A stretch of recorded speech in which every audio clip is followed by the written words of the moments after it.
Happy Monday to you. So glad you could join me today. We've had a couple weeks off just due to the holidays and whatnot. And I thought today I would join you on Monday rather than on Friday last week so that we could talk about what to do now that you've had your open house over National Open House Weekend rather than what to do to prepare, because most of you already had in mind what you were going to do to prepare, but now you've had the open house and you've had visitors come through your open house.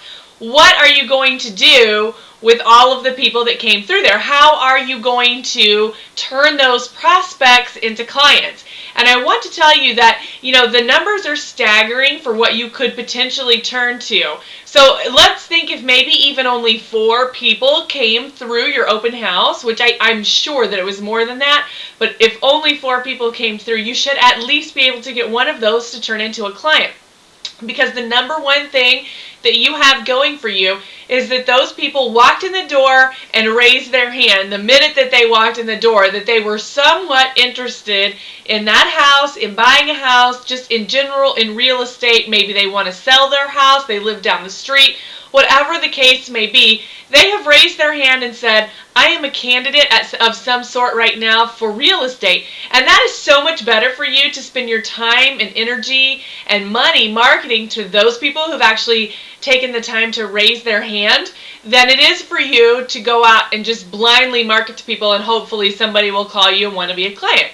So I want to give you some quick and easy ideas that you can implement this week to try and follow up with all those people that did come to your open house. Number 1 is just follow up, right? Like number 1 is just do it, because I can guarantee you that 90% of the people out there are not going to follow up with the people that came through their house. So if you're one of those people following up, then you're one of the few people talking to these people, and you more than likely have a chance to get that deal in the door, or at least get your name out there and be a contender if you're actually following up. So that's first and foremost, is just do it, just follow up. Number 2, how do I follow up? What methods should I do? You should always be providing items of value. And I know a lot of times people get hung up on that and they're looking for magnets and they're looking for different things to put their names on. And that's not necessarily what we're talking about. We're talking about things that the client would find of value. And if they've walked into the open house, they're somewhat interested in the neighborhood. They're somewhat interested in the area. They're somewhat interested in the size of the home. So I would, at a minimum, be continually updating them via email. Hopefully you have their email. If not, via phone or some other method that you got to get in touch with them about what the status is of that property, whether it's available, whether the price has gone down. Even if you only lower it by $1,000, that's another reason to be contacting them.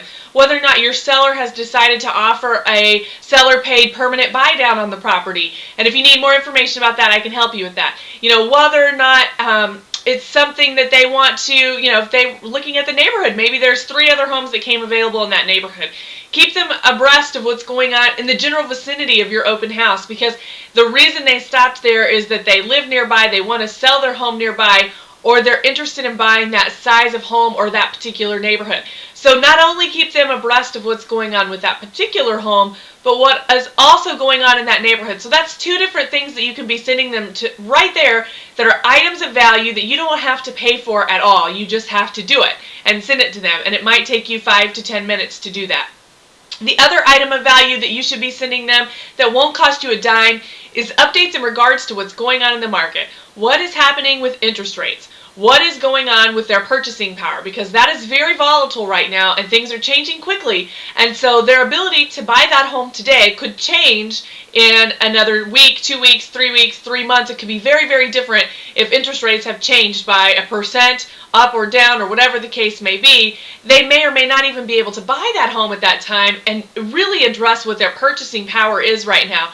It's a good idea to keep in mind that over the long term, we are looking at some of the lowest rates we've ever had. We have lowest pricing that we've seen in a long time in Phoenix, and we are able to really catch the stabilization of that market right now and take advantage of it for these people and let them know what's available. Let them know the status of the tax credit. Let them know the status of what's going on with USDA. All of these things are items of value that you can provide that don't cost you any money.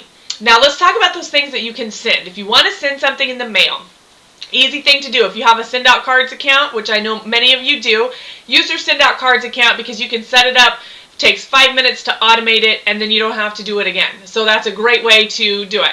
Number 2, if you're looking at something to send to them, is try and find something that's going to make your mail a little bit bulky, because people are more likely to open it if it seems like a little bulky and they can't figure out what's inside of it. A pencil, I mean, that's very, very cheap. Something that you can put inside of there. There's lots of little things that you don't have to imprint, you can imprint, that are very, very inexpensive, that will make your package lumpy if you're going to mail it to them, so that they're more inclined to open it. And of course, make sure that you handwrite that envelope or you pay someone to do that. So you've got some items of value that you can send that are free. You've got items of value that you can send in the mail. And then I would also highly encourage you to pick up the telephone and call these people and just say, hey, I'm here for you. If there's anything you need or there's anything that you want to know about right now, just let me know. I know lots of people, and I can put you in touch with the right people if that's something that you need. Maybe they want to find out about an area, maybe they want to sell their house and they want to buy a house in Texas. Well, you can refer them to an agent in Texas, or get them the information that you need. Be that source for them so that you are valuable and they want to work with you.